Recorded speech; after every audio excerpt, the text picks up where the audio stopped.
Hi everyone, Chris Reagan with Tax Planner Pro.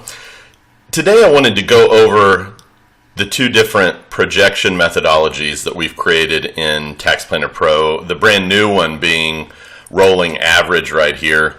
We released Hydra and rolling average at the same time, and Hydra kind of took all the wind out of the release to the standpoint of we didn't talk much about rolling average, but it's important and it's a really great feature. It's one you won't find in any of your projection software. You actually can't find it in bookkeeping software. Here's a little bit about how it works.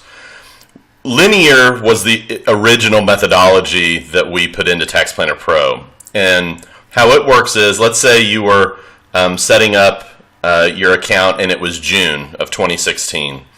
What Tax Planner Pro would do, it would look at your financials from June till January 1st. That's called the look back period, and it would then annualize that amount out to December. So if you were perfectly doing this on June 30th, it would take whatever January 1st through June 30th was and multiply it by 2, because that's exactly halfway through the year, and that would be the full year projection. That's great if your business is very stable, like it does the same amount of income and profit month after month after month. But if you're seasonal at all, or you have you had a year this year that's better or worse than last year, or you have just different anomalies inside of your business, rolling average does a much better job. Using the same date range, let's say we were starting this again on June 30th, what rolling average does is it looks back all the way. You can see this is 2016 and this is 2015. It looks back all the way to January 1st of 2015. Now, for the projection, what it's going to do is it's going to say, okay, July 1st of 2015 through June 30th of 2016 is going to be my projection, so that it gets a full 12 months of history of your business. But what it does before it renders that projection is it looks at January through June 30th of 2015 and compares that to January 1st through June 30th of 2016.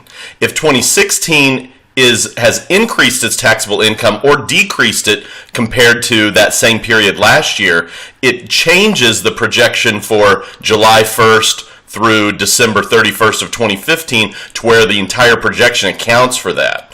Then each week it rolls that forward. So on July 7th, the next week after June 30th, it rolls all of these periods forward, doing this comparison to the prior year calculation, compares it to the current year. This is a much more accurate way to create tax projections. So to get to this is a toggle in the sync settings. So if you go into the sync settings of Tax Planner Pro, you'll see both linear and rolling average. And if you want to test it out, just take a look at what your projection is under linear, then switch it to rolling average, take a look at what that projection is, and I can promise you, because we're using history and we're comparing it to last year and we're making modifications, basically guessing at what the rest of the year is going to be, rolling average in most cases is a much more accurate projection. It also understands that if a business didn't start in January, so let's say it started in April of 2015, it can see that because there's no activity prior to April, and it can adjust for that. If you do have a business that started in like November, something like that, it's okay to use linear then because that's our best guess. But if a company has a year and a half or 2 years worth of history in QuickBooks, choose rolling average. I think it will be a better solution. From all of us here at Tax Planner Pro, that's a little bit about the methodologies, and if you have any questions, reach out to us. Thanks so much.